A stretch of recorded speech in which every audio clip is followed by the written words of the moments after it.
Hey guys, we're up in my attic today looking at my spray foam job that I had done.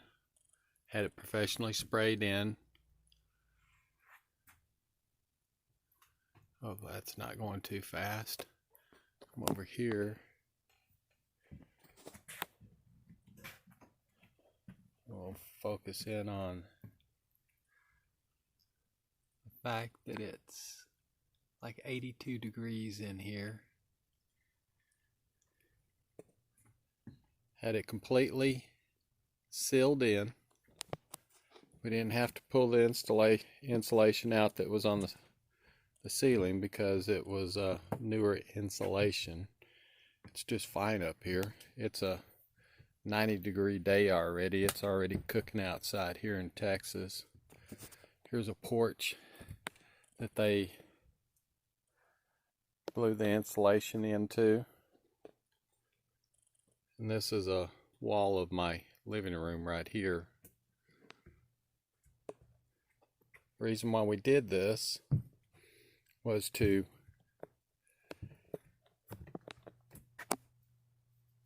put my AC unit into an environment that wasn't 130, 140, 150 degrees up here. In a Texas summer, it can get cooking in your attic.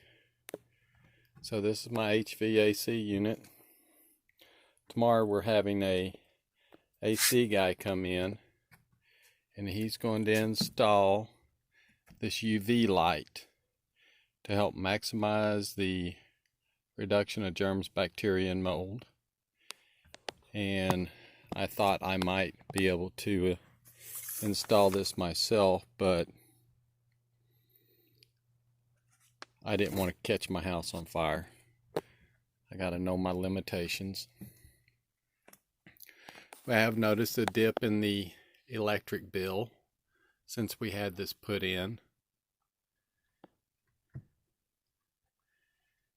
And I'm looking forward to this summer to see just how much it does reduce my electric bill. We've got the hot water heater over there, which during the summer in a hot attic, it doesn't work very hard, but in the winter in a cold attic, it works much harder. I've got separate air returns for my AC unit. I've got a whole house return in a hallway, and then each bedroom has separate returns. So the filter for our AC unit is right there. All I do is flap open the door, and there's my air filter. I have to come up into the attic in order to change it out, but I don't mind that because we get better circulation of all the air in the house with that. So if you've got any questions, any comments, please leave them below. I'll try and answer everything that you ask.